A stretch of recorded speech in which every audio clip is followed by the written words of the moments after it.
नमस्कार, मैं हूं अंकुर और आप देख रहे हैं सत्यहिंदी.com। एक नजर डालते हैं अब तक की सुर्खियों पर। जोधपुर में दो समुदायों के बीच हुए सांप्रदायिक तनाव के बाद पुलिस ने 97 लोगों को गिरफ्तार कर लिया है। हालात को देखते हुए जोधपुर के 10 थाना क्षेत्रों में बुधवार रात तक कर्फ्यू लगाया गया। सांप्रदायिक तनाव की घटना को लेकर बीजेपी और कांग्रेस आमने सामने है, तो पुलिस भी पूरी तरह चुस्त दुरुस्त है। जिन थाना क्षेत्रों में कर्फ्यू लगा है उनमें उदय मंदिर, नागौरी गेट, प्रतापनगर, देवनगर, सूरसागर और सरदारपुरा आदि शामिल हैं। बता दें, सोमवार रात को दो समुदायों के लोग आमने सामने आ गए थे। ये झड़प जालोरी गेट इलाके में हुई थी। इसके बाद पत्थरबाजी की घटनाएं हुई थीं और पुलिस को हालात को काबू करने के लिए लाठीचार्ज करना पड़ा था। लेकिन मंगलवार सुबह फिर से पत्थरबाजी की घटना हुई थी। पत्थरबाजी की घटना में 4 पुलिसकर्मी भी घायल हुए हैं। मुख्यमंत्री अशोक गहलोत जोधपुर से ही आते हैं। दरअसल सोमवार रात को हुआ बवाल धार्मिक झंडे लगाने को लेकर हुआ। ये एक गुट ने अपने धार्मिक झंडे लगाए तो दूसरे गुट ने इस पर ऐतराज जताया और इसके बाद दोनों आमने सामने आ गए। महाराष्ट्र नवनिर्माण सेना के प्रमुख राज ठाकरे के द्वारा मस्जिदों से लाउड स्पीकर हटाने की डेडलाइन खत्म हो चुकी है, जिसके बाद महाराष्ट्र में सुरक्षा व्यवस्था बेहद चुस्त कर दी गई है। वहीं इस दौरान कई मस्जिदों में सुबह की नमाज को लाउड स्पीकर से नहीं किया गया, तो मुंबई में चारकोप मस्जिद के सामने हनुमान चालीसा का पाठ किया गया।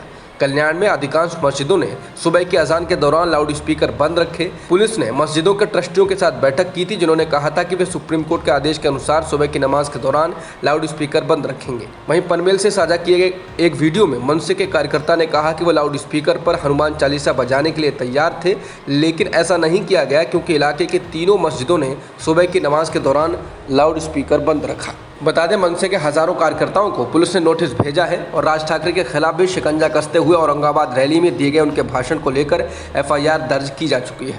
वहीं मनसे के कार्यकर्ताओं ने कहा है कि वो पुलिस के सामने नहीं झुकेंगे। मध्य प्रदेश के सिवनी जिले में गोहत्या के संदेह में 2 आदिवासी पुरुषों की पीट कर हत्या कर दी गई। एक अन्य की हालत गंभीर है। पुलिस ने कहा है कि हमलावरों की संख्या करीब 15 से 20 थी। इसने कहा कि गोवंश मिलने पर करीब 15 से 20 युवकों ने पुलिस को सूचना नहीं देते हुए आदिवासियों की पिटाई कर दी, जिससे 2 की मौत हो गई। इस मामले में FIR दर्ज की जा चुकी है और पुलिस का कहना है कि वो गिरफ्तारियां कर रहे हैं। इस सवाल पर कि क्या इसमें बजरंग दल, श्री राम सेना से जुड़े लोग हैं, उन्होंने कहा कि नाम आ रहा है, लेकिन जब तक गिरफ्तारी नहीं होती है तब तक कुछ नहीं कहा जा सकता। मध्य प्रदेश के सिवनी जिले में गोमांस तस्करी की आशंका को लेकर भीड़ द्वारा 2 आदिवासियों को पीट कर मार डालने के मामले में पुलिस ने 9 आरोपियों को गिरफ्तार किया है।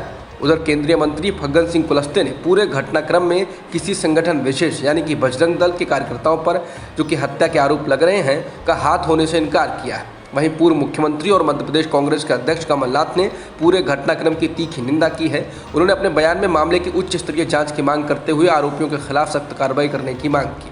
गुजरात से विधायक जिग्नेश मेवानी असम पुलिस द्वारा गिरफ्तार किए जाने के लगभग 2 सप्ताह बाद मंगलवार को गुजरात पहुंचे।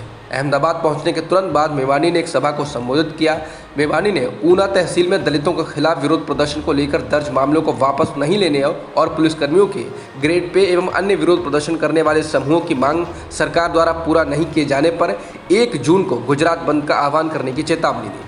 इसके साथ ही उन्होंने अपनी गिरफ्तारी को लेकर भी हमला बोला और कहा कि मैं गुजरात सरकार से कहना चाहता हूं कि आप इतने निकम्मे हैं कि आप तब कुछ नहीं कर सके जब असम पुलिस गुजरात के गौरव को रौंदने आई थी।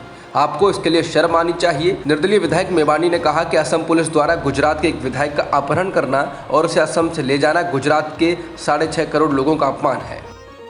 डेनमार्क में यात्रा पर पहुंचे भारत के प्रधानमंत्री मोदी जहां यूक्रेन में तत्काल युद्ध विराम की अपील पर जोर देते रहे, वहीं डेनमार्क के प्रधानमंत्री मेटे फ्रेडरिक्सन ने उम्मीद जताई है कि भारत यूक्रेन में युद्ध को खत्म करने के लिए रूस पर अपने प्रभाव का इस्तेमाल करेगा।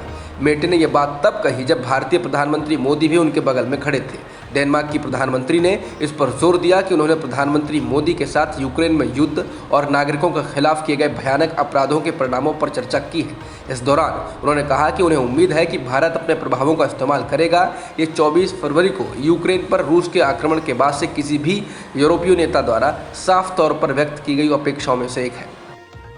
भारत में पिछले एक दिन में कोरोना संक्रमण के 3,205 मामले सामने आए हैं और 31 लोगों की मौत हुई है। इसके अलावा एक दिन में 2,802 लोग कोरोना से ठीक हुए हैं। देश में फिलहाल कोरोना संक्रमण के 19,509 सक्रिय मामले बने हुए हैं।